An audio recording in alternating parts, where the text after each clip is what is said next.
तो बेटा इंशाल्लाह कल हमारा आखिरी दिन होगा। उसके बाद 24 जून को इकट्ठे होंगे। और याद रखिएगा, बाकी अल्लाह ताला आपको भी सेहत और तंदुरुस्ती वाले मामला रखे, हमारे साथ भी। तो इंशाल्लाह अगस्त के फर्स्ट वीक में हमारा सिलेबस खत्म हो जाएगा। ये ना समझिएगा कि पता नहीं वो छुट्टियां हम ज़्यादा कर रहे हैं, इससे कोई फर्क नहीं पड़ता। अगस्त के फर्स्ट वीक में, जुलाई लास्ट तक कह लो या अगस्त का फर्स्ट वीक, नहीं बेटा। याद करें, हमने एसोसिएशन नॉट फॉर प्रॉफिट को डिस्कस करना शुरू किया था। और हमने कहा था कि सर अगर कुछ लोग हों वो कोई फलाह बहबूद का काम करना चाहते हैं, लेकिन साथ अपनी लाइबिलिटी भी लिमिटेड रखना चाहते हो, तो मेरे बच्चे यहाँ पे एक ही ऑप्शन था उनके पास कि इसको क्या करवा लें, कंपनी के तौर पर रजिस्टर करवा लें। लेकिन हमने डिस्कस किया था, जब वो फलाह बहबूद का कोई इस तरह का अदारा भी बनाना चाहिए और साथ लाइबिलिटी लिमिटेड, कंपनी तो बना ली, लेकिन मेरे बच्चे इस तरह के इदारे को चाहिए होते हैं डोनेशन चैरिटी। वो इकट्ठी करेंगे तो मेरे बच्चे लोगों को ये अपना नाम बताएंगे, लफ्ज के नाम के साथ क्या आएगा, लिमिटेड। तो हम चाहते थे कि ये, हम नहीं बल्कि ये लोग चाहते थे कि हमारी लाइबिलिटी भी लिमिटेड हो जाए और नाम के साथ वर्ड लिमिटेड भी ना आए।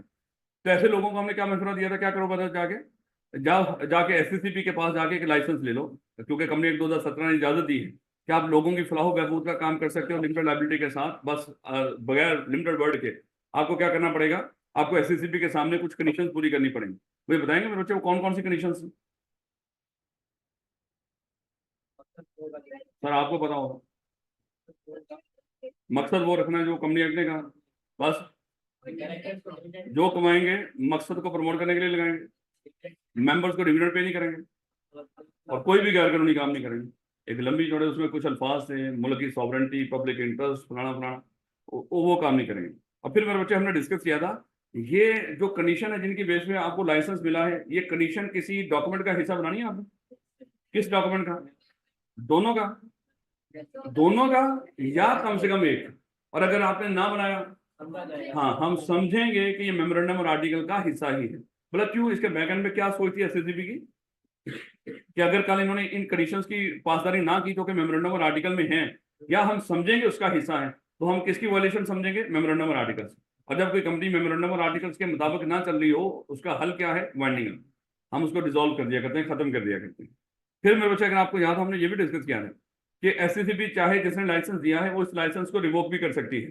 लेकिन मेरे बच्चे, हमने डिस्कस किया था, जुबानी कलम ही रिवोक करेगी इस लाइसेंस को, इन राइटिंग। और इन राइटिंग रिवोक करने से पहले क्या उनको कोई सुना भी जाएगा? बिल्कुल उनको सुना जाएगा कि सर ये हमें रीजन का पता चला जिसकी वजह से हम आपका लाइसेंस रिवोक कर सकते हैं, लेकिन आप अपनी बेगुनाही साबित करो कि आपने इस तरह का कुछ गलत नहीं किया। अगर वो बेगुनाही साबित ना करें तो उनका लाइसेंस रिवोक कर दिया जाएगा। फिर हमने डिस्कस किया था कि सर वो रीजन क्या हो सकते हैं जिसकी बेस पे किसी भी एसोसिएशन नॉट फॉर प्रॉफिट का लाइसेंस रिवोक हो सकता है। मेरे बच्चे, हमने कहा था वो जो 4 कंडीशंस है ना, जो 4 कंडीशंस हैं, उन्हीं कंडीशंस को अगर आप खराब करोगे सादा अल्फाज में, अगर उनको उनको मान लो कि उनकी पासदारी नहीं करोगे, उसी बेस पे आपका लाइसेंस रिवोक होगा। तो लेकिन हमारे यहाँ पे जब उसने रीजन बताने शुरू किए, उसने उन कंडीशंस में से भी मजीद कई पॉइंट बना दिए थे, अगर आपको याद हो। सबसे पहले याद करें, उसने क्या कहा था कि जो जिन कंडीशन की बेस पे लाइसेंस मिला है, उन कंडीशंस को पूरा ना किया, लाइसेंस रिवोक हो जाएगा। या कोई और अदर लॉज एंड रेगुलेशन से जो आपने जिनकी पासदारी करनी थी, अगर उनकी पासदारी ना की तो फिर भी लाइसेंस रिवोक हो जाएगा। और फिर उसके बाद तो उसने पूरी की पूरी चौथी कंडीशन ही दोबारा लिख दी थी, अगर आपको याद है कि अगर आपने वो चौथी कंडीशन जिसकी बेस पे लाइसेंस मिला तो उसको पूरा ना किया तो फिर भी लाइसेंस रिवोक हो जाएगा। उसके बाद, हाँ, 2 कंसेक्टिव ईयर्स के अंदर, क्योंकि बैकएंड पे आप कंपनी ही हो, और 2 कंसेक्टिव ईयर्स के अंदर अगर आपने फाइनेंशियल स्टेटमेंट्स बना के, फाइनेंशियल स्टेटमेंट साथ एनुअल रिटर्न को बना के रजिस्ट्रार को फाइल नहीं की, जमा नहीं करवाई, तो फिर भी आपकी लाइसेंस रिवोक हो सकता है। लेकिन 2 कंसेक्टिव ईयर्स के अंदर, यानी कि 1 साल जमा करवा दो, 1 साल ना करवाओ, फिर कोई दिक्कत नहीं थी। लेकिन लगातार 2 सालों में नहीं करवाया तो फिर क्या होगा, फिर लाइसेंस रिवोक हो सकता है। उसके अलावा भी कुछ था, मेंबर्स की तादाद कभी भी 3 से कम हुई, 1 साल तक आपने एक्टिविटी बंद रखी हो, या जो कंपनी चलाने वाले हैं, हाँ, वो कोई फ्रॉडुलेंट एक्टिविटी कर रहे हो, या वो प्रॉपर अकाउंट्स ना रख रहे हो, वो मिसफिशंस मालफिशंस कर रहे हो, वो इनकार करते हैं कि हमने कंपनी कंपनी को मेमोरेंडम आर्टिकल या बाकी जो रूल्स रेगुलेशन उसके मुताबिक चलाना ही को नहीं। तो इस तरह की, ये मेरे बच्चे सारे आपने याद करने, कर लोगे ना याद, या ये भी कहेंगे सर देख लें, आप कोशिश कर लें इसको। कोशिश आपने कोशिश नहीं करनी, इसको करना है। मैंने बोला था ना मेरे बच्चे, आना ही आना पेपर, यहाँ से आएगा ही आएगा मेरे बच्चे, हर सूरत में आएगा। अभी नहीं तो नेक्स्ट टाइम में सही, लेकिन आना तो है। ले बेटा, ये दोबारा कोई ऐसा पॉइंट जो आप कह रहे हो कि सर वो फलाना पॉइंट दोबारा बता दें। जिस दिन मैंने सुना ना, सुनना तो वैसे आज ही, कोई मसला नहीं, बच्चे काम में फिर क्या हुआ। लेकिन याद करें, कल हमने डिस्कस किया था कि सर ये तो रीजन है जिनकी बेस पे आपका लाइसेंस रिवोक हो सकता है। मान लो कि अभी आप सीएफई में बैठे हो, हमने कहा था कि ये सीएफई भी एसोसिएशन नॉट फॉर प्रॉफिट है, जिसने सेक्शन 42 के तहत एक लाइसेंस लिया हुआ, इसका लाइसेंस रिवोक हो गया। अब इसका इस सीएफई के ऊपर क्या इफेक्ट होगा लाइसेंस रिवोक होने का, आपने वो बताना। यानी कि पहले तो एसोसिएशन के ऊपर इफेक्ट बताओ, दो तरह के इफेक्ट होंगे, मेंबर्स के ऊपर और एसोसिएशन के ऊपर। एसोसिएशन के ऊपर क्या इफेक्ट होगा लाइसेंस रिवोक होने का? सबसे पहले उसने एक्टिविटी स्टॉप करनी थी, याद करें। सबसे पहले क्या करेंगे वो? अपनी एक्टिविटी स्टॉप। लेकिन कोई एक्टिविटी कर सकते थे, हाँ, जिनका पैसा एसोसिएशन की तरफ ड्यू है वो पैसा रिकवर कर सकते हैं। उसके अलावा हाँ, डोनेशन के लिए किसी को सॉलिसिट नहीं करना, यानी कि कोई अखबारों में इधर उधर इश्तिहार नहीं देना कि आए हम लोगों की फलाह बहबूद के लिए काम कर रहे हैं, हमें आगे चैरिटी दें। क्योंकि ये जो खैराती इदारे होते हैं, आपको देखा होगा रमजान के अंदर खास तौर पे, तो कितने जज्बाती किस्म के वो मान लो कि इश्तिहार बनाते हैं ताकि आप लोग क्या करें, उनको डोनेशन दें। अगर शौकत खान को देखें तो वहां पर भी एक बड़ा जज्बाती किस्म का उनका इश्तिहार आता है कि मेरा भी दिल करता है कि हम अपने घर वालों के साथ ईद मनाएं, लेकिन उस बीमारी की वजह से मैं अपने घर वालों के साथ ईद नहीं मना सकता, तो आप मेरी घर वालों के साथ ईद मनाने में मेरी मदद करो। तो जाहिर बात है कि जज्बाती सा मामला होता है, मेरा भी दिल करता है मैं दुनिया देखूं, है, लेकिन मैं दुनिया को देख नहीं सकता क्योंकि मैं अंधा हूं। तो आप ऐसा करें, मेरी दुनिया को देखने में मेरी मदद करें, सहारा ट्रस्ट है, अबरारुल हक का। तो जो भी है, यानी कि हर कोई बंदा क्या करेगा, कहीं ना कहीं कोई जज्बाती किस्म का बयान, वो क्या कर रहे होते हैं, आपको कायल कर रहे होते हैं, भैया हमारा हक है कि हम लोगों के खिलाफ बहबूद के लिए काम करें, अपनी ज़कात सही जगह में लगाएं। तो इस तरह के चारबाजी भी नहीं करेंगे। अगर कोई लेकर आ गया तो आपने उसको एक्सेप्ट नहीं करना, क्योंकि आप उसको बताओ कि हमारा लाइसेंस रिवोक, अब हम एक्सेप्ट ही नहीं कर सकते। लो बेटा, ये काम कर दिया, एक्टिविटी स्टॉप कर दी, पैसे रिकवर कर रहे हो बस लोगों से जो आपके हैं एसोसिएशन के। उसके बाद लोगों को कायल भी नहीं कर रहे और उनसे डोनेशन एक्सेप्ट नहीं कर रहे, बस क्या कुछ और भी करना है? हाँ, अब सारे एसेट, लेकिन नेट एसेट्स, लाइबिलिटीज पे करने के बाद जितने एसेट होंगे उस एसोसिएशन नॉट फॉर प्रॉफिट के, क्योंकि मैंने आपको बताया था पाकिस्तानी बड़े तेज हैं, आप जैसे लोग देखो कितनी कितनी तरह के फ्रॉड कर रहे हैं लोग, सारा दिन बैठकर पूरे पूरे उन्होंने, जिसको कहते हैं ना, अपने बिल्डिंगें हायर करके, उसमें लोग हायर करके, उसमें सारा दिन ये काम करते हैं। अब ये जो आपको सारा दिन कॉल्स आती हैं, सर वो आपने फलाने, मैं फलाना फैसल बैंक से बोल रहा हूँ, तो सर पहले जो हम वो क्या करते थे, आपको भेजा करते थे इसकी आपकी जो अकाउंट डिटेल लेटर के जरिए, सर आज के बाद हम आपको ईमेल किया करेंगे। सर लेकिन सर ईमेल के लिए आपको थोड़ी सी कोई इन्फॉर्मेशन हमें वो कंफर्म करनी पड़ेगी, तो सर आप अभी टाइम है तो कर देंगे, हम आपके नुमाइंदे से बात करवा देते हैं। नुमाइंदा भी पास ही बैठा हो, ले भैया तेरे नाल गल करने लगे, ले सारी इससे इन्फॉर्मेशन, आप सारी इन्फॉर्मेशन उसको दोगे, थोड़ी देर बाद आपको मोबाइल पे मैसेज आएगा कि अपना आपका इतना पैसा ट्रांसफर हो चुका है किसी अकाउंट में। तो ये लोग बैठे हुए मेरे बच्चे प्रॉपर, ये ना समझना। और ये माड़े लोग भी, ये बहुत तगड़े हैं, इनके नंबर पता नहीं कितने लोग रिपोर्ट करते हैं और ये पकड़े भी जाते हैं। देखो खुदा ना खासा कहीं पे पोस्ट करके दिखाओ, वो जो हमारे जो चौधरी लोग हैं उनके खिलाफ कोई पोस्ट करके देखो, जिस जहां पे मर्जी चले जाओ आपको निकाल लाएंगे एक सिर्फ पोस्ट करने के ऊपर। ये सारा दिन दो नंबर लोगों को सारा दिन जॉब्स के लिए बुला रहे हैं लोग, उनको उनके साथ धोखे कर रहे हैं, जॉब के लिए बुला रहे हैं, साथ एडवांस में पैसे भी ले रहे हैं कि आपने आपको हमें इक्विपमेंट्स लेकर देने हैं, हमें इतने पैसे जमा करवा दो। ये सारा आम है यहाँ पे धंधा।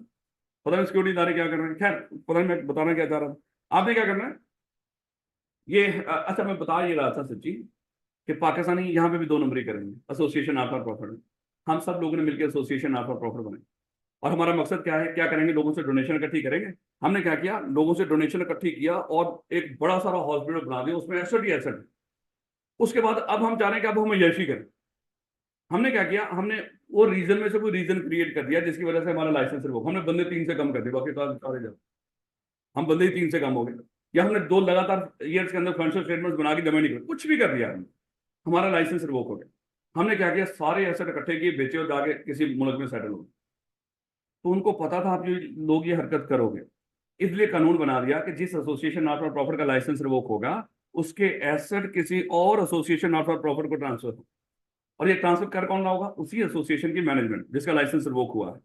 और फिर उसको क्या आपने वो लॉ ने कहा, गाइड किया कि कोशिश करो उस एसोसिएशन को ऐसे ट्रांसफर करो जो आप जैसा ही काम करती है। यानी कि अगर आप इन्वायरमेंट को प्रोटेक्ट करने वाले थे तो आप उसी एसोसिएशन को अपने ऐसे ट्रांसफर करो जो आप ही की तरह इन्वायरमेंट की प्रोटेक्शन के लिए कोई इकदाम कर रही है। और जब ये ऐसे ट्रांसफर करोगे, मुझे बताओ ये कितने दिनों में कर रहे हैं लाइसेंस रिवोक होने के? 90 दिन के अंदर अंदर। 90 दिन के अंदर मेरे बच्चे ये ऐसे ट्रांसफर करने किसी और एसोसिएशन को। और मुझे बताओ, जब ये ऐसे ट्रांसफर करोगे क्या कुछ बचा भी सकते हो? क्या ये जो बचाओगे मेरे बच्चे मुझे बताएं, वो मकसद क्या होगा पैसे बचा के? हाँ, कल वाइंडिंग आपके लिए, क्योंकि कल इसका नाम स्ट्राइक ऑफ करवाना होगा, क्योंकि कंपनी भी खत्म होनी है। अच्छा, जिसका लाइसेंस रिवोक होगा जिस एसोसिएशन का, वो कंपनी भी खत्म होनी है, याद रखिएगा। खाली एसोसिएशन खत्म नहीं होगी, कंपनी भी खत्म होगी बैकएंड से। ये पढ़ेंगे जाके चैप्टर नंबर 12 के अंदर। यानी कि कंपनी वाइंडिंग अप कब होगी, उसमें एक रीजन में से एक रीजन ये भी होगा, वो कंपनी जो चल ही किसी लाइसेंस पे रही और उसका लाइसेंस रिवोक हो जाए, हम कंपनी खत्म कर देते हैं, वाइंड अप कर देते हैं। ये तो 40 लाइसेंस पे रही थी, लाइसेंस रिवोक हुआ तो क्या होगी, कंपनी भी खत्म। तो हमने कहा था वो कंपनी को वाइंड अप करने के लिए कुछ पैसे बचा के रख सकते हैं। अच्छा, ये काम आपने कर लिया, 90 दिन के अंदर एसेट किसी और को ट्रांसफर कर दिए, क्या उसके बाद फिर आपकी कोई जिम्मेदारी है? क्या जिम्मेदारी थी? 15 दिन के अंदर आपने क्या करना, एक कंप्लायंस रिपोर्ट बनाओगे, और ये किसको जमा कराओगे? रजिस्ट्रार को। और कंप्लायंस रिपोर्ट में क्या बताओगे, ये सारे काम जो लाइसेंस रिवोक होने के बाद हमारे ऊपर थे वो हमने सारे पूरे कर दिए, और रजिस्ट्रार को जमा करवा दोगे। अब रजिस्ट्रार इस रिपोर्ट को एक्सेप्ट करे या रिजेक्ट करे, वो देखेगा सिचुएशन। अगर उसने आपकी रिपोर्ट को एक्सेप्ट कर लिया, क्या उसके बाद कोई जिम्मेदारी थी आपकी? रिपोर्ट एक्सेप्ट होने के अगले 30 दिन के अंदर आपने क्या करना, आपने अब वाइंडिंग अप के लिए अप्लाई करना है कि सर हम क्या करने लगे, अब कंपनी को वाइंड अप, या तो 30 दिन में वाइंड अप करो। और वाइंड अप कब करोगे बोला, अगर कुछ ऐसा अभी भी बच जाए, वो जो पैसा बचाया था उसमें से कुछ और बच गया, तो फिर लफ्ज बोलेंगे वाइंड अप करोगे। अगर कुछ ना बचे, बिल्कुल खाली हो, फिर सिर्फ रजिस्ट्रार को कहोगे अपनी जो आपके पास कंपनीज के नाम आ रहे हैं ना रजिस्टर के अंदर, उसमें से हमारा नाम क्या कर दो, स्ट्राइक ऑफ कर दो। तो ये मेरे बच्चे कल हमने सारा डिस्कस किया था, जरा देखिएगा मेरे बच्चे, रीड आज हमने करना। कहता है revocation of license of a not for profit company by the commission, the company shall stop all its activity except any recovery of money owed to it। यानी कि कंपनी क्या करेगी, वो सारी एक्टिविटी स्टॉप कर देगी, सिवाय जो पैसा कंपनी ने किसी से लेना है वो रिकवर कर सकती है। उसके बाद क्योंकि जिन्होंने लेना वो तो खुद ही आ जाएंगे ना, वो तो हमने यही डिस्कस किया ना, 90 दिन के अंदर एसेट नेट एसेट ट्रांसफर करने हैं, लोगों के पे करके आप ट्रांसफर करोगे, लेकिन काम कुछ नहीं करोगे तो सारी एक्टिविटी स्टॉप। सिवाय वो एक्टिविटी कौन सी वाली, कि आप लोगों से पैसा ले सकते हैं। उसके बाद the company shall not solicit और receive donation from any source, ना तो कायल करना है और ना ही आया हुआ डोनेशन एक्सेप्ट करना है। ये क्या पढ़ रहे बोला, effect of revocation of licence, यानी कि लाइसेंस रिवोक हो जाए उसका इफेक्ट क्या हो, या ऊपर लफ्ज लिखा है रिक्वायरमेंट्स ऑन रेवोकेशन, जब रेवोकेशन हो गई उसके बाद क्या रिक्वायरमेंट्स है जो कंपनी के ऊपर अप्लाई होंगी। उसके बाद all the assets of the company after satisfaction of all debts, यानी कि सारे एसेट लायबिलिटी सारी पे करने के बाद, and liability shall in specified manner be transfer.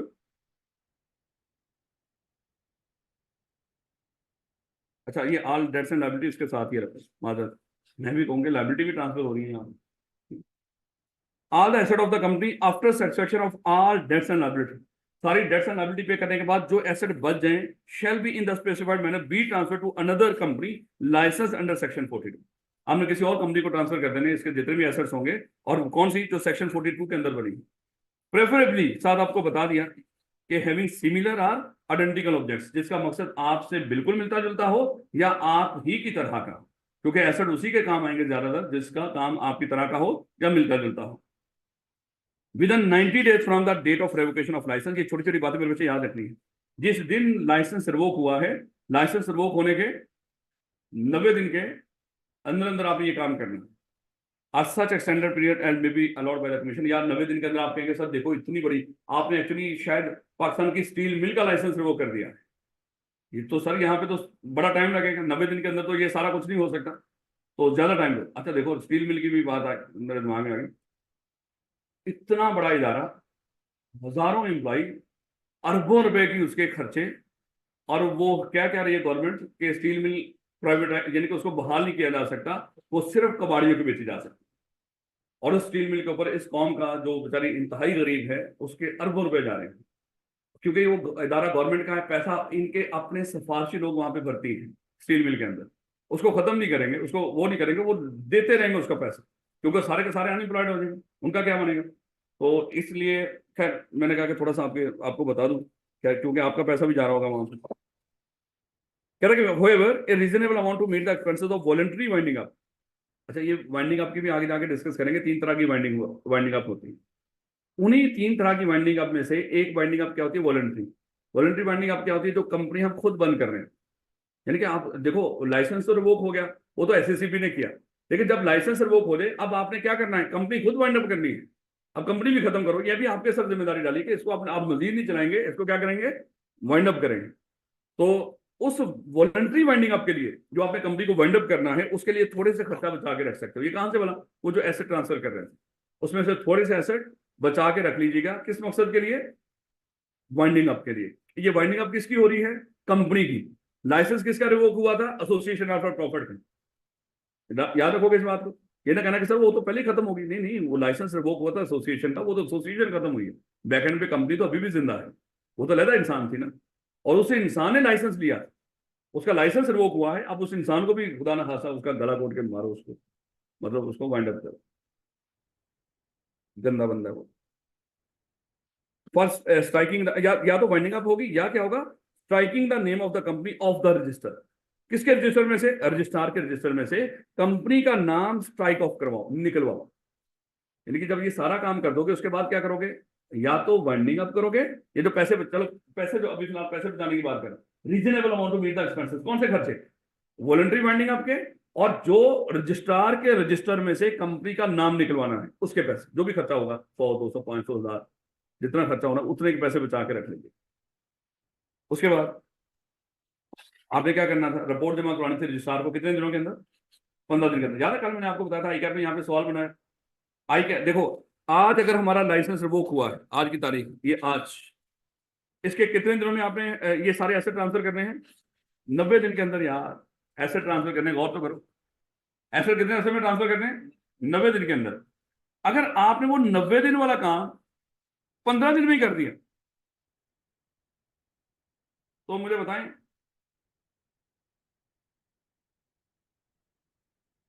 90 दिन वाला काम आपने कितने दिनों में कर दिया, 15 दिन में। तो हमने डिस्कस किया था, वो जो रिपोर्ट है, वो रिपोर्ट फिर कितने अरसे में करवानी है, लेटेस्ट डेट क्या हो सकती है, कल ये मैंने पूछा, आई कैप ने पूछा था। अच्छा देखो, जब आप 90 दिन तक ये सारा काम कर लोगे ना, उसके 15 दिन के अंदर, 90 दिन के बाद 15 दिन के अंदर आपने क्या करना होता है, एक कंप्लायंस रिपोर्ट तैयार करके रजिस्ट्रार को जमा करवानी। जब ये 90 दिन में सारा काम, मैक्सिमम कितने दिन दिए आपको ये सारा काम करने के लिए, ऊपर के 90 दिन। और जब 90 दिन में ये सारा एक काम कर लोगे जो ऊपर अभी हमने पढ़े हैं, आपने फिर 15 दिन के अंदर के हमने सारी कानून की पासदारी कर दी, उसकी रिपोर्ट बना के किसको जमा करवानी है, रजिस्ट्रार को। लेकिन मेरे बच्चे, यहाँ सवाल क्या बनाया था उसने, ये तो मैक्सिमम 90 दिन है ना। अगर आप अपना काम ही 10 दिन में चलो मान लो कि आपने 10 दिन में वो सारा काम कर दिया, अब वो कंप्लायंस रिपोर्ट की जो 90 दिन के 15 दिन बाद जमा करवानी थी, वो कब जमा करवानी है आपने, इसके बाद ही 15 दिन में करवा दें। ये ना वेट करने के आप 90 दिन पूरे होंगे तो फिर जाकर मैं रिपोर्ट जमा कराऊंगा, नहीं नहीं। उसने कहा कि फिर लेटेस्ट डेट कौन सी होगी, जिस दिन आपने एसेट ट्रांसफर कर दिए उसके 15 दिन से काउंट करो। 90 दिन तो मैक्सिमम है। लेकिन अगर आप एसेट पहले, जैसे मान लो क्या कहता है कि जब भी आपकी तैयारी हो पेपर की, आके 1 हफ्ते का हमें नोटिस देके पेपर दे दो, 1 हफ्ता पहले बता के हमें क्या कर दो, आगे पेपर अटेम्प्ट कर दो। लेकिन मैक्सिमम आपके पास 6 महीने पेपर की तैयारी के लिए। लेकिन अगर आप उससे पहले भी पेपर तैयार कर लेते हो, 1 हफ्ते का हमें नोटिस देके आगे पेपर अटेम्प्ट कर लो, आपने महीने में तैयारी कर ली। तो वो जो, या जब भी आपकी 6 महीने मैक्सिमम है, उसके बाद जब आप पेपर देंगे 6 महीने के बाद, आप 7 दिन का पहले नोटिस दे दें। लेकिन उससे पहले भी अगर आपकी तैयारी हो जाए तो 7 दिन पहले नोटिस दे दें। अब अगर आपने महीने में तैयारी कर ली, तो पेपर देने के लिए जो नोटिस देंगे वो 6 महीने के बाद देंगे। अभी फौरन दे दो ना कि मैं पेपर देने आ रहा हूँ, 7 दिन पहले बता दो। नहीं समझ आई तो कोई मसला नहीं, सवाल करेंगे तो फिर पता चल जाएगा। कहना क्या चाह रहा हूँ, ये जो कंप्लायंस रिपोर्ट आपने रजिस्ट्रार को जमा करवानी है 15 दिन के अंदर करनी है, 90 दिन के बाद। लेकिन वो 90 दिनों वाला काम अगर आप महीने में पूरा कर लो, 30 दिन के अंदर आपने पूरा कर लिया, तो फिर वो 15 दिन वाली रिपोर्ट जो आपने रजिस्ट्रार को जमा करवानी है, उसके लिए 90 दिन का वेट करने की जरूरत नहीं है। वो 30 दिन के अगले 15 दिन में जमा करवा लो। अब देखिएगा, 1 जनवरी को हमारा लाइसेंस रिवोक हुआ है, आपने 31 जनवरी को वो तैयार कर ली इसकी, यानी कि ये सारी जिम्मेदारी पूरी कर दी 31 जनवरी तक। मुझे बताएं, 90 दिन कहां तक बनते थे फर्स्ट जनवरी के बाद, जनवरी पूरा, फरवरी 29, ये 30 7 दिन हो गए। 30 मार्च अज्यूम कर लो कितना बनता था, 30 मार्च तक आपके 90 दिन बनते थे, जिसमें वो सारे काम करने थे जो पीछे थे। और आपने वो सारे काम कब तक कर दिए, 31 जनवरी तक। अगर आप 30 मार्च को करते हैं ये सारा काम कंप्लीट, तो मेरे बच्चे 14 अप्रैल तक, क्योंकि 31 का मार्च है, तो 14 अप्रैल तक आपने क्या करनी थी, वो कंप्लायंस रिपोर्ट बनाकर रजिस्ट्रार को जमा करवानी। यानी कि मैक्सिमम टाइम आपके आपके पास कहां तक था, 14 अप्रैल। लेकिन भैया आपने 31 जनवरी तक जब वो काम कंप्लीट कर दिया, तो इसके 15 दिन कहां तक बनेंगे बोला, 15 जनवरी फरवरी, 15 फरवरी तक क्या करना, रिपोर्ट जमा करवा दो। ये है कि हमने सवाल पूछा कि लाइसेंस हुआ फर्स्ट, मान लो 1 जनवरी को रिवोक, तो नीचे 4 ऑप्शन आ रहे थे एमसीक्यूज के अंदर कि लेटेस्ट डेट क्या होगी कंप्लायंस रिपोर्ट जमा करवाने। साथ उसने बता दिया कि लाइसेंस इस तारीख को रिवोक हुआ और फलानी तारीख तक इन्होंने सारे एसेट ट्रांसफर कर दिए। 2 तारीखें बताएं, लाइसेंस रिवोक होने की और एसेट ट्रांसफर करने की। और वो एसेट ट्रांसफर करने की तारीख 90 दिन से पहले आ रही। तो उन्होंने कहा कि लेटेस्ट डेट के जो करीब 3 तारीख हो सकती है जिसमें आप कंप्लायंस रिपोर्ट जमा करवा सकते हैं, वो तारीख बता। तो कौन सी तारीख थी वो लेटेस्ट, जब आपने एसेट ट्रांसफर कर दिए थे उसके 15 दिन, बजाय कि आप कहते हैं कि 90 दिन के 15 दिन बाद। क्योंकि वो तभी है जब आप वो काम वहां तक जाके लेकर कंप्लीट कर रहे हैं। कोई मसला नहीं है, कोई समझ नहीं आ रहा। नहीं बेटा, तो ये कंप्लायंस रिपोर्ट तैयार करके किसको जमा करवानी है आपने, रजिस्ट्रार को। कितने अरसे में, 90 दिन के 15 दिन में। लेकिन अगर वो 90 दिन वाला काम पहले कर लो, उसके 15 दिन में। ऐसे ही मेरे after compliance of the requirements mention about, ये सारी रिक्वायरमेंट्स जो आपने, ये सारा लाइसेंस रिवोक होने के बाद ये सारे मामला जब इनकी पासदारी कर दिया आपने, तो फिर क्या करना, the board of the company shall file. अच्छा ये भी याद रखिएगा, ये जो कंप्लायंस रिपोर्ट कौन जमा करवा रहा होगा, मैं दफा जब बोल रहा हूँ कंपनी की मैनेजमेंट मतलब क्या है, बोर्ड ऑफ डायरेक्टर टाइप के लोग। तब बोर्ड ऑफ द कंपनी, हो सकता है एमसीक्यूज बना दे, वो जो कंप्लायंस रिपोर्ट है लाइसेंस रिवोक होने के बाद, बताएं वो कौन जमा करवाएगा। नीचे 4 ऑप्शन आ रहे होंगे, मैनेजमेंट, मेंबर्स, डायरेक्टर्स। तो अगर तो इस तरह करके लफ्ज बोलेगा, डायरेक्टर बोले, डायरेक्टर या बोर्ड, तो फिर मेरे बच्चे आपने किसको करना है, board of the company shall file within 15 days from the date of such compliance. अच्छा इस बेस पे उसने बनाया, सिर्फ इस लफ्ज की बेस। उसको पता था बच्चों को नहीं समझ आनी कि यहाँ पे इस सच कंप्लायंस का मतलब क्या है। कंप्लायंस के 15 दिन, 90 दिन तो मैक्सिमम है। जब भी ऊपर की चीजों की रिक्वायरमेंट सारी पूरी कर दी आपने, कंप्लायंस कर दी, उस कंप्लायंस के 15 दिन के अंदर आप क्या कर सकते हो, रिपोर्ट जमा करो। यानी कि 90 दिन हमारे पास क्या है, लाइसेंस रिवोक होने के बाद 90 दिन मैक्सिमम दिन है ये ऊपर की सारी चीजें पूरी करने के लिए। लेकिन मेरे बच्चे अगर वो काम 90 दिन वाला आपने पहले कर दिया, उसकी कंप्लायंस पहले कर दी है, उसके 15 दिन में ये रिपोर्ट जमा करवा, याद रखोगे इस बात को। ये सिर्फ इस एक लफ्ज में मेरे बच्चे, ऑफ सच कंप्लायंस, कि जब ये ऊपर की पासदारी आपने कर दी, जब भी कर दिया आपने, जितने दिनों में भी, 90 दिन से ज्यादा नहीं है, उससे पहले पहले अगर पहले कर दी तो उसके 15 दिन के अंदर क्या कर दो, जाके रिपोर्ट जमा करवा दो कि सर हमने वो सारा काम कर दिया है। ये report to the registrar containing, और ये रिपोर्ट किसको जमा करनी है, एससीसीबी को नहीं। लाइसेंस आपका एससीसीबी ने रिवोक किया था, तो ये भी पूछ सकता है कि जब आपका लाइसेंस रिवोक होगा, आपने जो कंप्लायंस रिपोर्ट किसको जाके जमा करवानी है। अब आपको लगेगा सर लाइसेंस रिवोक करता है एससीसीबी, तो रिपोर्ट भी किसको जमा करवाएंगे, एससीसीबी को। फिर बच्चे गलत सोच रहे हैं, गौर कीजिएगा। ये आप किसको जमा कराएंगे कंप्लायंस रिपोर्ट, रजिस्ट्रार। और उसमें डेफिनेटली जो भी डॉक्यूमेंट्स इंफॉर्मेशन कहे होंगे साथ लगा देंगे। प्रोसीडिंग फॉर बाइंडिंग अप, अब जब वो सारा काम ऊपर का खत्म हो गया, अब रिपोर्ट रजिस्ट्रार ने क्या कर ली, एक्सेप्ट कर लिया। अच्छा देखो, आपने मेरे बच्चे लाइसेंस यहाँ पे रिवोक हुआ, यहाँ पे आपने काम कंप्लीट करके कंप्लायंस रिपोर्ट तैयार करके 15 दिन के अंदर किसको जमा करा दी, रजिस्ट्रार। आगे ये नहीं बताया कि वो जो रजिस्ट्रार साहब हैं इस कंप्लायंस रिपोर्ट को कितने दिनों में एक्सेप्ट करेंगे, कोई नहीं बताया। बस जब भी वो हमारी इस कंप्लायंस रिपोर्ट को एक्सेप्ट कर ले रजिस्ट्रार, फिर एक्सेप्टेंस के कितने दिनों के अंदर, 30 डेज के अंदर अंदर आपने क्या करना है, उस कंपनी को वाइंड अप भी करना है। या अगर कुछ बच गया, अगर कुछ ना बचा, फिर स्ट्राइक हो, फिर नाम सिर्फ निकलवा दें उसका कंपनी के रजिस्ट्रार में, यानी कि कंपनी के रजिस्टर में से, जो रजिस्ट्रार के पास। देखिएगा, with in 30 days of the acceptance of the report. कौन सी रिपोर्ट, कंप्लायंस रिपोर्ट, जो रजिस्ट्रार को जमा कराई थी। जब रजिस्ट्रार उसको एक्सेप्ट कर लेगा, उस एक्सेप्टेंस के 30 डेज के अंदर अंदर of the report by the registrar submitted by the company, the board shall initiate. वो एक ही बात है, बोर्ड ने जो जमा कराई थी रजिस्ट्रार को वो रिपोर्ट, उसकी एक्सेप्टेंस के 30 दिन के अंदर अंदर बोर्ड ही क्या करेगा, shall initiate necessary proceeding for winding of the company, voluntary or where it has no asset. अच्छा देखो, इसका मतलब क्या हुआ, बाइंडिंग अप कब होगी, जब एसेट्स होंगे। यानी कि अभी स्टिल उस एसोसिएशन के पास कुछ बच गया है, कंपनी, एसोसिएशन लफ्ज बोले, अब उसके लिए लफ्ज क्या बोले, कंपनी के पास, क्योंकि एसोसिएशन का लाइसेंस तो पहले रिवोक हो गया ना। अब वो जो आगे प्रोसेस चल रहा था वो किसको खत्म करने का चल रहा है, कंपनी को। आज के दिन में हमारी एसोसिएशन सीएफई का लाइसेंस रिवोक हुआ था, हमने कंप्लायंस रिपोर्ट जमा करवा दी, सब कुछ करवा दिया, रजिस्ट्रार ने उसको एक्सेप्ट कर लिया। अब हमारे पास 30 दिन है, किस चीज के, इस सीएफई को या तो वाइंड अप करेंगे या इसका नाम स्ट्राइक ऑफ करवाएंगे। वाइंडिंग अप कब करेंगे, अगर आज भी यहाँ पे कुछ एसेट आपको नजर आ जाए, अगर कोई एसेट चाहे वो कैश की शक्ल में हो, एसेट आपको पता ही है अकाउंटिंग के स्टूडेंट कि एसेट्स क्या होते हैं, कोई एसेट अभी भी आज भी अगर हमारे पास पड़ा हुआ है इस कंपनी का, तो फिर क्या होगी, फिर वाइंडिंग अप होती है। यानी कोई एसेट का भी कहीं उसका भी कोई बंदोबस्त करना है, जो एसएससीपी की हिदायत होंगी उसके मुताबिक उसको लगाओ, या उसी को ट्रांसफर करो जिसको पहले ट्रांसफर किया था, उसका बताया है, उस एसेट्स को कहीं उसका बंदोबस्त करके फिर आप क्या करोगे, फिर नाम निकलवाओगे, इसको बोलते हैं वाइंडिंग अप। और अगर कुछ नहीं बचा, फिर सिर्फ और सिर्फ कहता the board shall initiate necessary proceeding for winding up of the company voluntary और where it has no asset and liability, make an application to the registrar for striking the name of the company of the register. अगर कुछ नहीं बचा तो फिर हम सिर्फ registrar को अप्लाई करेंगे, सर हमारे पास अब कुछ भी नहीं बचा, जो था हमने पहले ट्रांसफर कर दिया, उसके बाद हमारे पास कुछ नहीं है।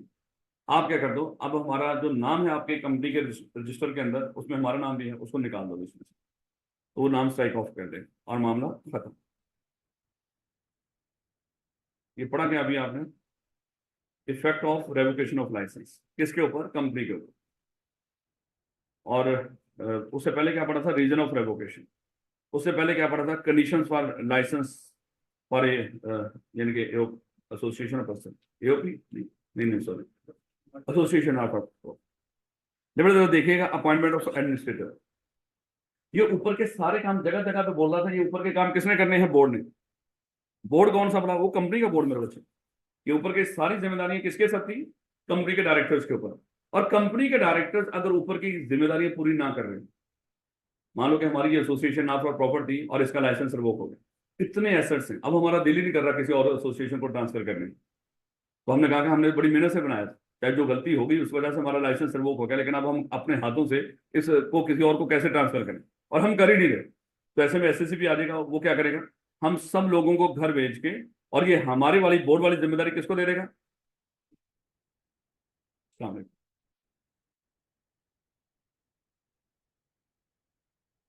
हम सबको घर भेज के, ये सी लॉ की क्लास बेटा या, अच्छा अच्छा, कोई कोई इशू नहीं, ले बेटा। तो जो जिम्मेदारी उस कंपनी के बोर्ड ऑफ डायरेक्टर्स के ऊपर थी, यही जिम्मेदारी किसके ऊपर चली जाएगी अब, एडमिनिस्ट्रेटर के ऊपर। और एडमिनिस्ट्रेटर मेरे बच्चे किसने अपॉइंट करना है, एससीसीपी ने। अच्छा ये ध्यान रखिएगा कि रजिस्ट्रार अपॉइंट नहीं कर रहा होगा, ये एडमिनिस्ट्रेटर कौन अपॉइंट करेगा, एससीसीपी करेगा। और एडमिनिस्ट्रेटर की नौबत कब आएगी वाला, अगर बोर्ड ऑफ डायरेक्टर अपनी वो जिम्मेदारियां पूरी नहीं करेगा जो लाइसेंस रिवोक होने के बाद उसके ऊपर जिम्मेदारी आ रही है। अगर बोर्ड ऑफ डायरेक्टर पूरी नहीं कर रहा तो फिर कौन पूरी करेगा, एससीसीपी का अपॉइंटेड या एडमिनिस्ट्रेटर। वो सारा कुछ मेरे बच्चे जो शुरू से दोबारा वही, उसने सारे क्या करना है, उसने एक्टिविटी स्टॉप करनी है, उसने वो पैसे रिकवर करने हैं, उसने इसके जितने भी ना सॉलिसिट करना है ना किसी से डोनेशन एक्सेप्ट करना है, और जितने एसेट होंगे लाइबिलिटीज पे करने के बाद वो क्या करेगा, किसी और एसोसिएशन नॉट फॉर प्रॉफिट को ट्रांसफर करेगा। यानी कि वो सारे काम जो मैनेजमेंट कहता है वो कौन करेगा, नाम को स्ट्राइक ऑफ करवाने तक या कंपनी की वाइंडिंग अप तक, ये सारे काम कौन करेगा, एडमिनिस्ट्रेटर। बेटा कहता है इन केस ऑफ डिफॉल्ट, किसके डिफॉल्ट में, कंपनी के डायरेक्टर्स के। जो कंपनी के डायरेक्टर्स ने डिफॉल्ट किया, अगर डिफॉल्ट किया तो फिर क्या होगा, द कमीशन में appoint an administrator to manage the affair of the company. अच्छा ये नहीं कि manage the affair of the company का मतलब ये वो चलाएगा, नहीं नहीं, मतलब वही जो मैनेजमेंट के काम उन्होंने करने थे डायरेक्टर्स ने, अब वो कौन करेगा, अब वो एडमिनिस्ट्रेटर करेगा of the company and initiate necessary proceeding for winding up of the company. ये मेरे बच्चे को पूछ सकता है एडमिनिस्ट्रेटर का मामला लेगा से कि बताएं एडमिनिस्ट्रेटर की नौबत कब आएगी और फिर एडमिनिस्ट्रेटर की जिम्मेदारी क्या है, 1-2 नंबर का। अच्छा अगर 5-6 नंबर की जिम्मेदारी पूछ ले फिर क्या करोगे, उसने कहा कि एडमिनिस्ट्रेटर की कोई रिस्पॉन्सिबिलिटी बता दे, एससीसीपी ने अपॉइंट किया, बोर्ड वो काम नहीं कर रहा था तो अपॉइंट कर दिया उसको एडमिनिस्ट्रेटर को। अब 5 नंबर का आपसे सवाल पूछ ले कि इसकी अब जिम्मेदारियां बता दे, वो सारे दोबारा लिखोगे, वो सारे दोबारा लिखोगे, वहां पे ये नहीं कि सिर्फ इतना सा पैरा लिखोगे मेरे बच्चे, कॉमन सेंस। और अब आपको पता है कि वो ये भी चीजें कोशिश करता है कि इस तरह करके पूछे। जैसे याद है पीछे, नहीं अभी तो हमने पढ़ा ही नहीं, वो दूसरी क्लास में पढ़ा, चैप्टर नंबर 3 में जाकर देखेंगे। ले बेटा अब ये लहरा टॉपिक, लाइसेंस रिवोक होने के बाद कंपनी के ऊपर क्या इफेक्ट होगा उसका, वो हमने पढ़ लिया। अब लाइसेंस रिवोक होने के बाद क्या कंपनी के मेंबर्स और ऑफिसर्स के ऊपर उसका क्या इफेक्ट होगा, या उसके ऊपर क्या रिस्ट्रिक्शंस होंगी, वो यहाँ पे है। और रिस्ट्रिक्शन का तो पता ना क्या होता है, वो काम जो सिरे से मना ना हो, कर सकते हो लेकिन उसके लिए कुछ रिक्वायरमेंट्स हो। तो इसका मतलब क्या हुआ, यहाँ पे मेंबर्स और ऑफिसर्स के ऊपर कुछ रिस्ट्रिक्शंस। अब रिस्ट्रिक्शंस क्या है, फिर बच्चे मान लो कि ये वो एसोसिएशन थी जिसका लाइसेंस रिवोक हुआ था, और इसके एसेट क्या कर दिए, किसी और एसोसिएशन ऑफ प्रॉफिट को ट्रांसफर कर दिया उसके मैनेजमेंट या एडमिनिस्ट्रेटर में। चलो मैनेजमेंट की बात कर लो, एसेट उसको ट्रांसफर हो गए। अच्छा, जब ये एसेट ट्रांसफर कर रहे थे, साथ ही ये जो लोग थे इसके मेंबर ऑफिसर और जो मेंबर थे वो भी वहीं पे ट्रांसफर हो गए। जबकि ये लोग क्या थे, गंदे बंदे, जिनकी हरकतों की वजह से उसका लाइसेंस रिवोक हुआ है। तो वो क्या कर रहे हैं, वो भी उसी एसोसिएशन में जा रहे हैं जहां पे उसके एसेट ट्रांसफर हुए हैं। क्योंकि उन्होंने, सारी बात है देखो, अगर सीएफपी का लाइसेंस रिवोक हुआ हो तो इसके एसेट किस एसोसिएशन को ट्रांसफर करने हैं, वो किनकी जिम्मेदारी है, मैनेजमेंट की। इन्होंने डिसाइड करना है कि हमने किसको ऐसे ट्रांसफर करने हैं। और जिस एसोसिएशन को हम चूज कर लेंगे कि सर हम आपको ऐसे ट्रांसफर करेंगे, तो एक्चुअली हम तो उनके ऊपर एहसान ही कर रहे हैं। हम किसी और को भी ट्रांसफर कर सकते थे, लेकिन हमने कहा कि हम आपको ट्रांसफर करेंगे, लेकिन साथ हमने तय कर दिया साथ हम भी ट्रांसफर होंगे। अब ये गंदे बंदे डेफिनेटली जो यहाँ पे जो काम इन्होंने किया वही काम वहां पे भी जाके करेंगे। इसलिए मेरे बच्चे, एससीसीबी ने यहाँ पे पाबंदी लगा दी कि जिस एसोसिएशन का लाइसेंस रिवोक हुआ, उस एसोसिएशन के मेंबर्स और ऑफिसर्स उस एसोसिएशन में किसी तरह का कोई ओहदा एक्सेप्ट नहीं करेंगे जिसमें इनके एसेट ट्रांसफर हुए। और ये इनके ऊपर रेस्ट्रिक्शन है, प्रोहिबिशन नहीं। मतलब कर सकते हैं लेकिन एसेट ट्रांसफर होने के 5 साल के अंदर नहीं कर सकते। और यहाँ पे एसेट ट्रांसफर होने की तारीख से 5 साल काउंट कर रहे हैं, यानी कि जिस दिन लाइसेंस रिवोक हुआ है, नहीं बल्कि ये 5 साल कहां से काउंट होंगे, जिस दिन एसेट ट्रांसफर हुए हैं। ये छोटी छोटी तारीखें मेरे बच्चे हैं, वो कहेगा फलानी कंपनी उसका लाइसेंस फलानी तारीख को रिवोक हुआ और एसेट उसने फलानी तारीख को फलानी उसमें एसोसिएशन में ट्रांसफर किया। मुझे बताएं कि नीचे 4 ऑप्शन है, ये जो जिसका लाइसेंस रिवोक हुआ है इसके मेंबर ऑफिसर के ऊपर किसी तरह का ओहदा एक्सेप्ट करने के ऊपर कब तक पाबंदी है। तो वो जो 5 साल काउंट करोगे वो कहां से शुरू करोगे, एसेट ट्रांसफर करने की तारीख से, ना कि रेवोकेशन की तारीख से। याद रखोगे इस बात को। अच्छा, अगली बात, ऑफिसर और मेंबर पर हमें पाबंदी लगाई थी। इन्होंने कहा कि फिर क्या हुआ, इन्होंने अपने रिश्तेदारों को वहां पे ओहदे दिलवाने शुरू कर दिए। तो लॉ बनाने वालों को पता था, क्योंकि वो खुद भी यही काम करते हैं लॉ बनाने वाले, कि ये काम करेंगे, इसलिए उन्होंने ये पाबंदी लगा दी, ना खुद जाएंगे ना ही इनका कोई रिश्तेदार वहां पे कोई ओहदा एक्सेप्ट करेंगे। कितने सालों में, 5 साल। हाँ, 5 साल बाद कर सकते हैं, इसलिए लफ्ज क्या था, रिस्ट्रिक्शन, ना कि प्रोहिबिशन। याद रखोगे इसको। हाँ देखो, यहाँ पे बात जो हो रही है ऑफिसर और एम्प्लॉय की बात हो रही है, सॉरी, ऑफिसर और मेंबर्स की। लेकिन अगर कोई एम्प्लॉय हो, लफ्ज उसके साथ ऑफिसर नहीं बोलेगा, क्या बोलेगा, एम्प्लॉय। और ऑफिसर का पता ना कौन है, पीछे डेफिनेशन नहीं पड़ गया ऑफिसर की, खुदा का खौफ करो। ऑफिसर मतलब वो लोग मेरे बच्चे जिसमें डायरेक्टर था, चीफ एग्जीक्यूटिव था, हाँ सेक्रेटरी था, इस तरह के लोग मेरे बच्चे। इसका मतलब क्या हुआ, इंप्लॉय या कोई और हमारा जो निचला तबका होगा वो ट्रांसफर हो सकता है, लेकिन ऑफिसर और मेंबर्स और उनकी फैमिलीज के ऊपर पाबंदी है। इस तरह की चीजें मेरे बच्चे वो वहां पे पेपर में पूछता है, और वहां पे हम ये सोचते हैं वहां पे जाके। इसलिए मैं आपसे बार बार रिक्वेस्ट करता हूँ, यही चीजें जो पेपर में बैठ के सोचनी है, भाई 1 लाख रुपया मिलेगा, पेपर भी आपका पास होना है, फायदा भी आपका होना है, इज्जत भी आपको मिलनी है, और लाख रुपया हम पे करेंगे आप। वजह मैंने बता दी थी, तो उसके लिए करना क्या है, सिर्फ वैसा, और आगे कुछ भी पे नहीं करना पड़ेगा। जितने सीएफई कोई भी कोर्स करवाता होगा सीएफई का, वो सारे फ्री हैं। उसकी कोचिंग सीए से रिलेटेड, ये ना होगा हम एसीसी करवा रहे हैं, आप कल एसीसी भी करना शुरू कर दें, क्योंकि उस पर अच्छा खासा खर्चा होता है। अब देखो ना, वो बच्चे उसके वालदेन वो एसीसी में एडमिशन करवाने हैं, उन्होंने कहा कि लाभ, उनको क्या पता ये एसीसी की क्लास थोड़ी है, ये तो सीए की है। उनको लग रहा है, उनको तो पता है ना, वो क्लास विजिट करवा रहे होंगे ना, होता ही ना, बच्चे का एडमिशन करवाना है, ये ऐसे ही होता है जैसे कैंपस खरीदना है, मिलती जुलती बात होती है भैया, उन्हीं का कैंपस होता है, बच्चों का कैंपस है ना। तो क्लासरूम जहाँ पे बच्चे ने बैठ के पढ़ना है वो कंफर्टेबल है कि नहीं, गए हैं बैठे हैं उन्होंने, सारा कुछ कंफर्टेबल सीधे सूधे चेक करके। नहीं नहीं, हक है उनका, मेरे बच्चे हक है, नहीं बेटा तो देखिएगा, दुआ करो आज ये सिलेबस खत्म, ये चैप्टर खत्म हो जाए, तो यकीन करो चाहे कल ही ना, लेकिन आज खत्म ना हुआ तो फिर कल खत्म करेंगे इसको। अब आप कुछ बेशर्मी बोलेंगे सर आज ही खत्म करो, ऐसे वो लोग क्या होते हैं मतलब बेशर्म। वैसे आधा घंटा पड़ा हुआ अभी है। कितने बजे तक क्लास है ये? 3 बजे तक है, अच्छा अच्छा। मैं 2:15 बजे तक समझ रहा, 3:15 बजे तक। अच्छा, चलें फिर पढ़ते हैं। ले बेटा, आज आप सीखोगे कि सर अगर हमारा भी दिल करे कि हम कोई कंपनी बनाएं, तो सर कंपनी बनाने का तरीकाकार बता दो। तो मेरे बच्चे अब हम सीखेंगे कंपनी रजिस्टर्ड कैसे होती है। कल कोई देखो ना, आपको कोई बंदा कहेगा मैं सीए कर रहा हूँ, क्या करोगे भैया, हम कंपनी इसको चलाया करेंगे। वो कहेंगे चल कंपनी तो बाद में चलाओगे, जरा बताओ बनाते कैसे हैं? तो कोई ना कोई मोहल्ले में वेले लोग वो कहते हैं कि हमें पता चला है कंपनी डूब जाए तो हम नहीं डूबते, तो तरीकाकार बताओ है उसको रजिस्टर्ड कैसे करवाना है। तो मेरे बच्चे कुछ ना कुछ तो आना चाहिए ना। अगरचे वो कल मसले मसाइल तो जो मर्जी किसी को कोई मशवरा दे दो, मसले मसाइल तो फिर भी आ जाते हैं।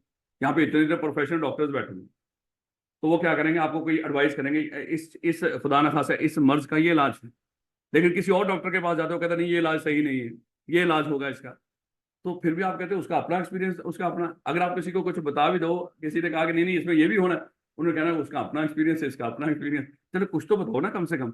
ये ना हो कि आपको पता ही नहीं हो कि कंपनी रजिस्टर्ड कैसे होती है। लो बेटा, कंपनी रजिस्टर्ड करनी है, उसके लिए तो देखिएगा obligation to register as a company. ये चीजें अभी टेस्ट नहीं हुई लेकिन बड़ी अहम है। ये एडिशन हुई थी और ये अभी तक टेस्ट नहीं हुई। और जो नहीं हुआ टेस्ट मेरे बच्चे वो सुपर डुपर इंपॉर्टेंट है। याद है बचपन में हमने पार्टनरशिप डिस्कस किया था बिजनेस लॉ के अंदर, जिन्होंने नहीं पढ़ा हुआ तो हम पढ़ लेंगे। पार्टनरशिप के अंदर हमने डिस्कस किया था कि कम से कम 2 बंदे होंगे और मैक्सिमम 20 होते हैं। ऐसे ये जिन्होंने पढ़ा है शायद उनको याद हो कि पार्टनरशिप हम पढ़ेंगे, पार्टनरशिप के अंदर मेरे बच्चे मैक्सिमम कितने लोग अलाउ होते हैं। और फिर वहां पे जिन्होंने पार्टनरशिप नहीं पढ़ा हम वहां पे पढ़ेंगे एक बात और, कि ये जो पार्टनरशिप में मैक्सिमम की कोई लिमिट नहीं। ये जो लिमिट लगाई है ये कंपनी एक्ट 2017 ने लगाई है। ये किसने लगाई है? कंपनी एक्ट ने लगाई है कि पार्टनर्स के अंदर जो पार्टनरशिप के अंदर पार्टनर हो सकते हैं वो मैक्सिमम कितने हो सकते हैं? 20 हो सकते हैं। पार्टनरशिप एक्ट खुद खामोश था, वो कहता है कम से कम 2 बंदे होने चाहिए, ज्यादा से ज्यादा कितने हैं वो जितने मर्जी हो जाए, वो खामोश है। लेकिन पाकिस्तान में एक और कानून है, उस कानून में कह दिया कि पार्टनरशिप के अंदर मैक्सिमम कितने लोग हो सकते हैं? 20। हमने कहा कि सर अगर हम 21 हो गए, 21 हो गए तो फिर क्या करना है? फिर कंपनी एक्ट ने कहा यही तो मैं वेट कर रहा था कि आप 21 हो जाए। अगर 21 हो गए हो तो अब आप अपने आप को मेरे पास रजिस्टर्ड करें एज ए कंपनी। हमने कहा कि अगर ना करवाएं हम कहेंगे आप इलीगल एसोसिएशन, ऐसी एसोसिएशन जिसकी कानूनी कोई हैसियत नहीं है। कल अगर आपने किसी का हक खा लिया, हम आके चपेड़े मारेंगे। और आपका किसी ने हक खा लिया, हम उसको जाके शाबाश देंगे, तूने अच्छा किया इनके साथ। इलीगल एसोसिएशन याद रखोगे इस बात को।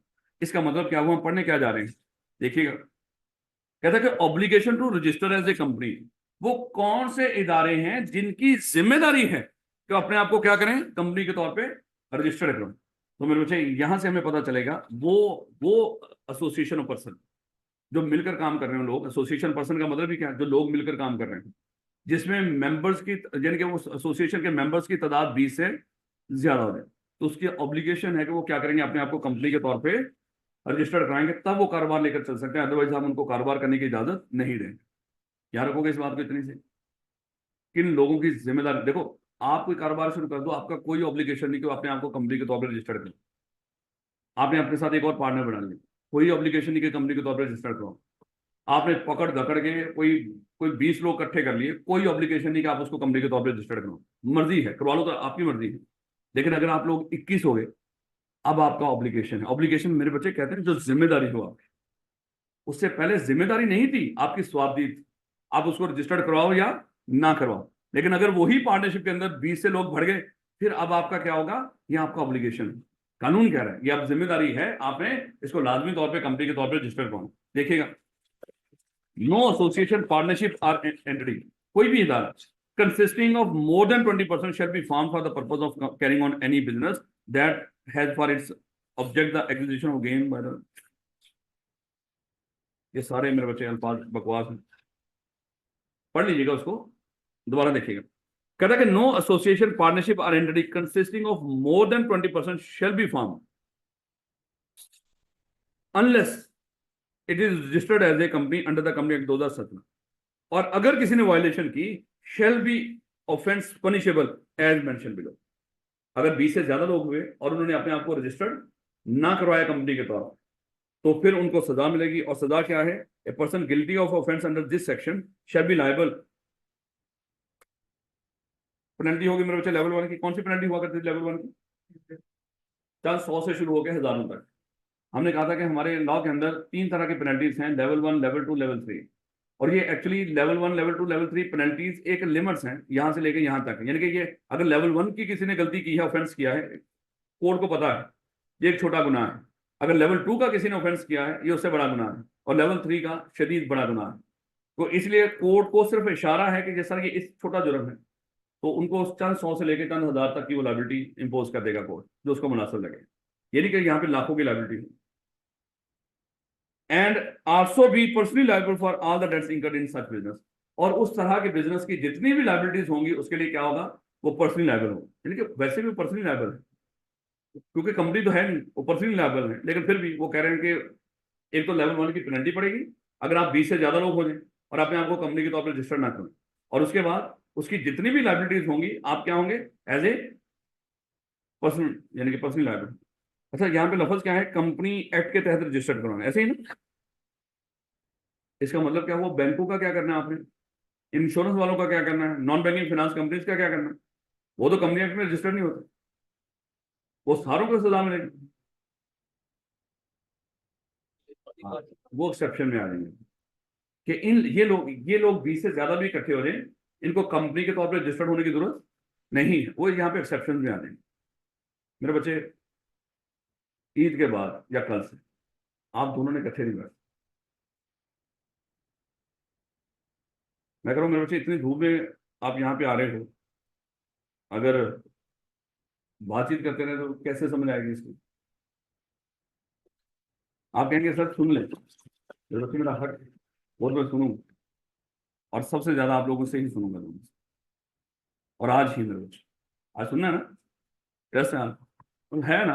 अभी 10 मिनट पहले आपको टाइम दे दूंगा, आप याद कर लीजिएगा, तो आपसे सुना जाएगा। और मेरे बच्चे, आप दोनों से सबसे ज्यादा सुनना।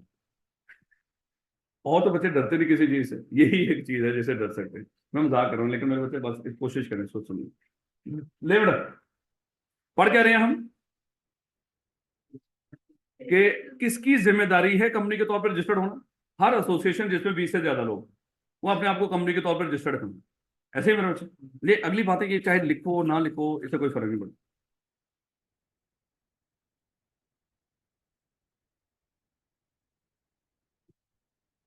और फिर अगर ना हुए तो उसकी सजा, ये इंतहाई इंपॉर्टेंट है। ये ऊपर का तो सारा क्या कर देगा? वो सवाल बना देगा, क्वेश्चन बना देगा कि जहां पर भी 20 से ज्यादा लोग इकट्ठे हों, उनको कंपनी एक्ट 2017 के तहत अपने आप को रजिस्टर्ड कराना है। आप ऐसा कर दो, इसकी एक्सेप्शन बता। तो मेरे बच्चे, सबसे इंपॉर्टेंट क्या होगी यहाँ पे? एक्सेप्शन। और एक्सेप्शन कितनी है? 4। क्या क्या? सबसे पहले वही उसने, मेरे बच्चे, जो बॉडी कॉर्पोरेट में कंपनी के अलावा जो 2 लोग थे, वो सबसे पहले उसने रखी है कि पाकिस्तान के अंदर अगर कोई भी इदारा किसी खास कानून के तहत रजिस्टर्ड हो गया जो उससे रेलिवेंट है, तो उसको मजीद कंपनी एक्ट में रजिस्टर्ड होने की जरूरत नहीं है। कहता है कि एनी सोसाइटी, बॉडी और एसोसिएशन अदर देन पार्टनरशिप, क्योंकि पार्टनरशिप उन कवानीन में रजिस्टर्ड नहीं होती, क्योंकि इसका रजिस्टर्ड होना किसी कानून में लाजम होता भी नहीं। देखो, पार्टनरशिप एक्ट पाकिस्तान में है, और चाहे आप उसमें रजिस्टर्ड हो या ना हो, आप पार्टनरशिप ही होते हैं। याद है ना इस बात में? यानी कि पार्टनरशिप को किसी एक्ट के तहत अपने आप को रजिस्टर्ड करने की जरूरत नहीं होती। करवा लो अपने आप को रजिस्टर्ड। और रजिस्टर्ड कब करवाते थे अपने आप को? पार्टनरशिप डीड बना के। जिन्होंने नहीं पढ़ा वो पढ़ेंगे। अगर करवा लें, कल अगर उनका आपस में फटा पड़ा तो आसानी से सॉल्व हो जाएगा। लेकिन अगर नहीं करवाओगे, उसके बावजूद आप पार्टनर, इवन देन 2 लोग रेडी वो कर रहे हैं ना, लगा के बैठे होंगे, वो माने ना माने, पाकिस्तान में वो क्या है? पार्टनर है। और उनको कहीं भी अपने आप को रजिस्टर्ड कराने की जरूरत नहीं है। और उनके ऊपर कौन सा कानून अप्लाई होगा? Partnership act 1932। इसलिए क्या है कि एनी सोसाइटी, बॉडी और एसोसिएशन पार्टनरशिप के अलावा, वो रजिस्टर्ड, बगैर रजिस्टर्ड हुए भी बन जाती है।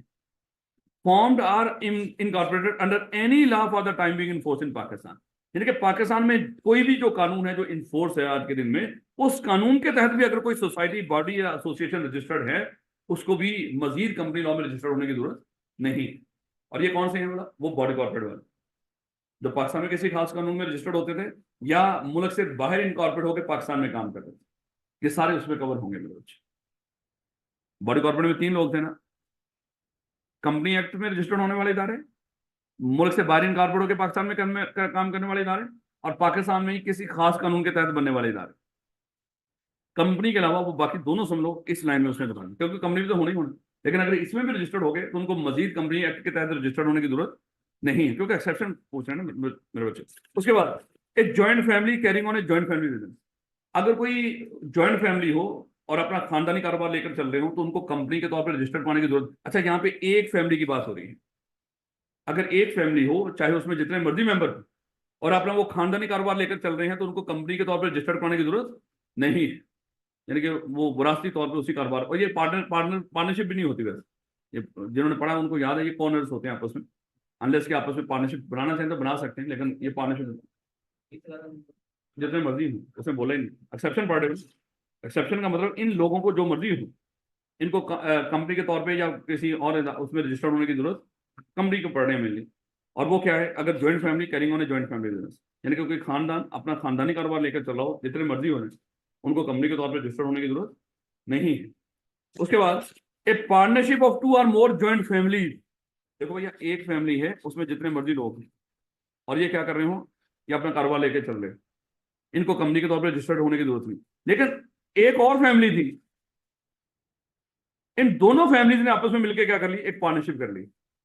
अगर दो फैमिलीज मिलकर पार्टनरशिप कर लें और उनके बच्चों को निकाल के बड़ों की तादाद 20 से ज्यादा ना हो, बच्चों को मिला के चाहे वो 100 हो जाए, लेकिन बच्चों को निकाल के बड़ों की तादाद 20 से ज्यादा ना हो, तो फिर उनको भी पार्टनरशिप यानी कि कंपनी के तौर पर रजिस्टर्ड होने की जरूरत नहीं है। देखो, दो खानदान आपस में मिलकर पार्टनरशिप, पहले तो एक खानदान हो जितना मर्जी बड़ा हो जाए, 100 बंदे हो जाए, उसमें कोई दिक्कत नहीं। लेकिन दो खानदान जब मिलकर कारोबार करेंगे, वहां पे हमने कह दिया बच्चों को निकाल के, कहता है कि पार्टनरशिप ऑफ 2 और more joint families where the total number of member of such family excluding the minor member. तो जिनकी उम्र 18 साल से कम है उनको निकाल के, मान लो कि एक फैमिली है, 30 लोग एक फैमिली में है, 35 लोग एक फैमिली में, दोनों को मिलाए तो टोटल कितने बंदे थे, 65। देखो मेरे बच्चे, इसमें से मान लो यहाँ पे 20 बचे, और यहाँ पे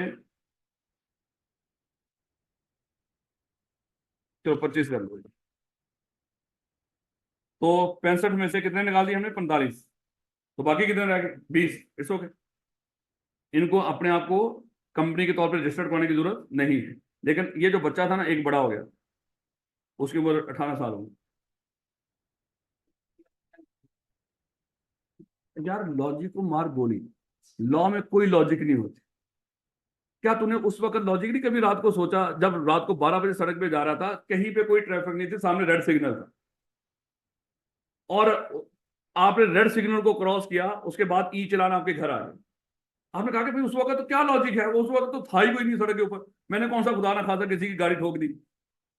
भाई कानून में कोई लॉजिक नहीं होता, कानून है तो बस है। सर आपको आता नहीं ना, इसलिए आप इतनी इतनी मंतके दे रहे हो बुरी बुरी सर, गोली मार। इसका मतलब जो बच्चा बड़ा हो उसको जंगलों में भेज दो, आगे नजर ही ना आए, कंपनी के तौर पर रजिस्टर्ड ही ना करवाना पड़े। हैं, देखो ना, बड़ा बड़े बड़े भी तो होंगे ना जो बच्चे हैं, पहले ही हम एन एन उस पे थे, किनारे पे थे, एक बच्चा और बड़ा हो गया, आ गया बीच में। आ गया, बड़ा हो गया जंगलों में से, ऐसे ही होता था। खैर, जवान हो गया, आ गया, जवान हो गया। वो यही था ना, जंगलों में कोई बंदा गया था, कहते जवान हो गया, आ गया वहां से। खैर, अल्लाह ताला जन्नतुल फिरदौस में जगह दे। वो क्या था वो उस बंदे का नाम, हाँ वो ऐसे ही था बस, पता नहीं क्या नाम था उसका बेचारे का। है, बड़ा नॉलेज में इजाफा की है। नहीं बेटा जरा देखिए, कहता है कि partnership form to carry on a business as a lawyer. याद है बचपन में जिन्होंने पार्टनरशिप पढ़ लिया, जिन्होंने नहीं पढ़ा हम पढ़ेंगे कि कुछ प्रोफेशनल्स की फॉर्म्स होती है। प्रोफेशनल्स की फॉर्म्स में मेरे बच्चे मेंबर्स की कोई लिमिट नहीं होती। जैसे आप लोग भी इंशाल्लाह प्रोफेशनल बनेंगे, अल्लाह करे इंशाल्लाह आप लोग प्रोफेशनल बनोगे, और आप चाहे जितने मर्जी इकट्ठे होकर फर्म बना लीजिएगा चार्टर्ड अकाउंटेंट फॉर्म, तो आपको उसको कंपनी के तौर पर रजिस्टर्ड होने की जरूरत नहीं है। कि आप वैसे ही एक्सेप्शन में, प्रोफेशनल्स कौन होते हैं मतलब, हाँ एस, हाँ वो पढ़ेंगे जाके चैप्टर नंबर 3 के अंदर प्रोफेशनल कौन होते हैं। नहीं बेटा, कल कोई बंदा आपसे पूछेगा वो कौन सा इदारा है जिसको कंपनी के तौर पर रजिस्टर्ड होना लाजम है, कोई एसोसिएशन, पर्सन, एंटिटी, कोई बिजनेस जिसको कंपनी के तौर पर रजिस्टर्ड होना लाजम है, ऑब्लिगेशन है उसका, जिसमें 20 से ज्यादा लोग, फिर वो कहेगा इसकी एक्सेप्शन बताओ। हम कहेंगे पाकिस्तान में किसी और कानून में कोई वो रजिस्टर्ड हुए हो, फिर भी कंपनी के तौर पर रजिस्टर्ड होने की जरूरत नहीं। अगर वो ज्वाइंट फैमिली बिजनेस हो, जितना मर्जी बड़ा हो, कंपनी के तौर पर रजिस्टर्ड होने की जरूरत नहीं। अगर दो ज्वाइंट फैमिलीज मिलकर कारोबार कर रही हो और उनके बच्चों को निकाल के बड़ों की तादाद 20 से ज्यादा ना हो, उनको भी कंपनी के तौर पर रजिस्टर्ड होने की जरूरत नहीं। और जो प्रोफेशनल्स होते हैं, इंजीनियर, वैल्यूड, अकाउंटेंट, डॉक्टर्स, ये सारे लोग, इनको भी, वकील भी हैं, याद रखें। हाँ, ये ना समझना कि वकील प्रोफेशनल्स नहीं होते, क्योंकि सीए तो पूरा किया नहीं, कम से कम किसी खाते में तो प्रोफेशनल है ना। ले बेटा भाई, 3 मिनट रह गए, एक और टॉपिक बस। कल मेरे बच्चे टेस्ट होगा आपका, ये जितना आपने पढ़ लिया उसका टेस्ट होगा, लेकिन मेरा ख्याल है कि ये भी हम कल ही पढ़ेंगे। आपके पास है 5 मिनट। मेरे बच्चे जल्दी से जो मेन मेन हेडिंग्स देख लो, जो पढ़ा हुआ है चैप्टर नंबर 1 अभी तक जितना पढ़ा है उसको देख लो। मुझे क्यों देख रहे? अब पढ़ देख, पढ़ो पढ़ो, जल्दी करो। 58 हो गए, 3 बज के 3 मिनट पे इंताक्षरी शुरू हो जाएगी भैया। जी जी साबर, देखो यार, मैं, अच्छा मैं माइक ऑन कर दूं? बेटा जल्दी जल्दी, क्योंकि क्वेश्चन भी स्टार्ट ही होगा। लाले, क्वेश्चन भी स्टार्ट होगा और आंसर भी जल्दी जल्दी बताओ। मेंबर की डेफिनेशन बताओ, मेंबर किसको बोलते हैं, जल्दी जल्दी बताना जितना शॉर्ट हो सके।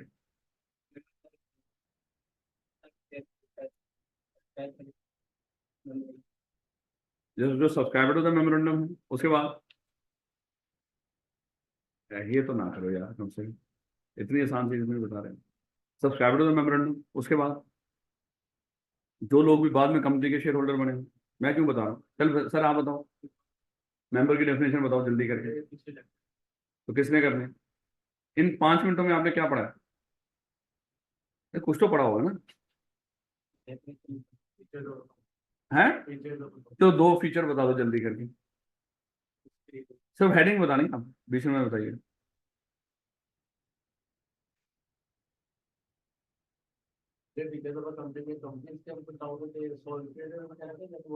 अच्छा तो अच्छा, मैं कहता हूँ ना करेक्टरिस्टिक्स, आपने पढ़ करेक्टरिस्टिक्स पढ़ ली, तो वो दो बता दो।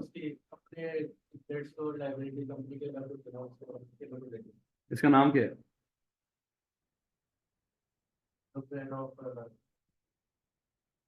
खुदा का खौफ करो, शर्म करो, कुछ साथ साथ। चले बेटा आप बताओ, डॉक्टर कॉर्पोरेट पर्सनैलिटी क्या होता है?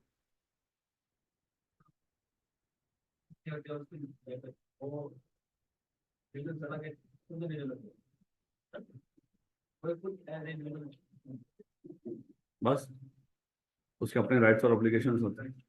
ठीक हो गया। शारिक आप बेटा बताओ मेंबर की डेफिनेशन जल्दी करके। अच्छा, तो किसने करना है ये इलेक्शन मिसिंग पूरा? बॉडी कॉर्पोरेट की बताओ जल्दी करके।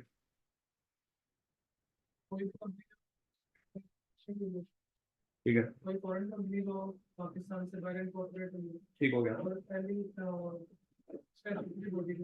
ठीक हो गया। बेटा आप इसकी एक्सेप्शन बताओ जल्दी करके।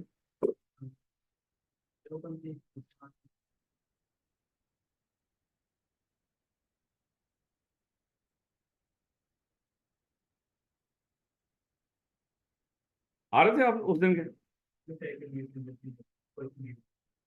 अच्छा, अभी चैप्टर नंबर 1 कंप्लीट नहीं हुआ और आप लोगों के लेक्चर मिस हैं, और इसके बाद क्या होगा? है? अगर यही मामला चलते रहे मेरे बच्चे, क्या बनेगा हमारा? आता क्या है मेरे बच्चे? क्या शर्म आती है बस सर, वो तेरी अब बेशर्मो बंदे बन लो, हैं? बंदे बनो। हाँ चौधरी साहब, सर जल्दी करके आप ऐसा कर दें, मुझे वो कंडीशन बता दें जिसकी बेस पे एसोसिएशन आफ्टर प्रॉपर का लाइसेंस मिल जाए। ठीक हो गया, उसके बाद? और यार ठीक हो गया उसके बाद? ठीक है, मकसद ठीक हो गया। बेटा कोई 3 रीजन बताओ जिसकी बेस पे लाइसेंस रिवोक हो सके, एसोसिएशन आफ्टर प्रॉपर, कोई 3 रीजन।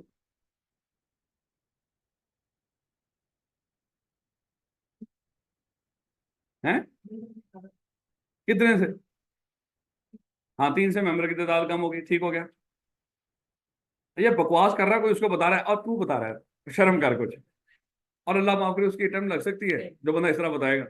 अरे अल्लाह से तो डरते को नहीं, ना टीचर से डरते हैं, ये अटेम्प्ट से डरते हैं बस लोग। चल बताएं मेरे,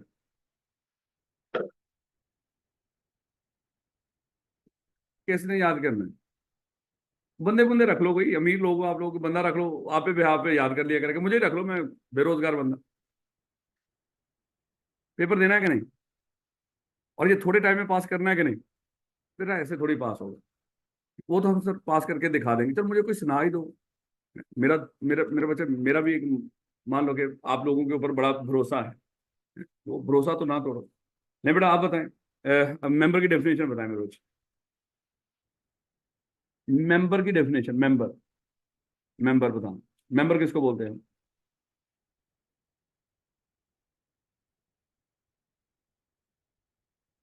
जिसके पास भी उस कंपनी के शेयर्स हो, वो भी मेंबर होता है।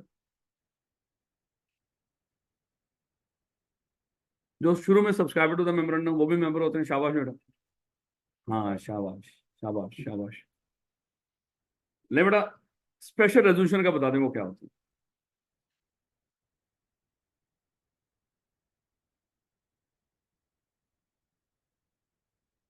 21 दिन पहले नोटिस दिया गया हो, ठीक है,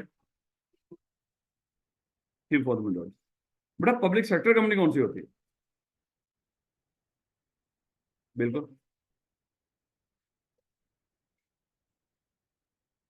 सही है।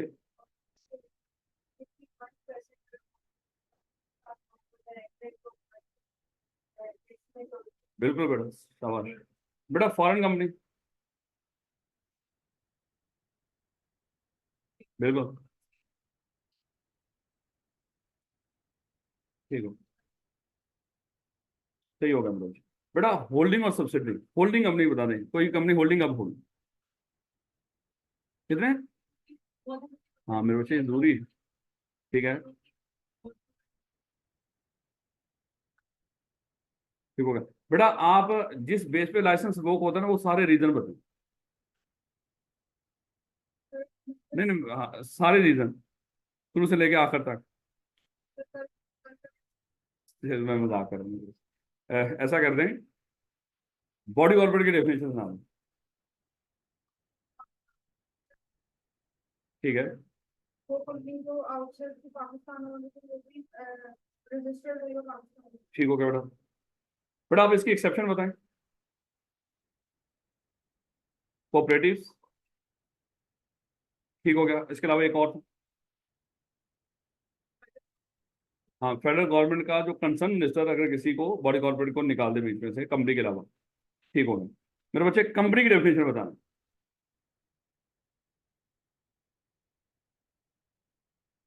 ये सबसे आसान है मेरे बच्चे, याद रखना। ये सबसे आसान है। बिल्कुल, क्या कंपनी लॉ, ये कंपनी लॉ में रजिस्टर्ड हुई हो वो। बेटा कंपनी लॉ कौन से हैं?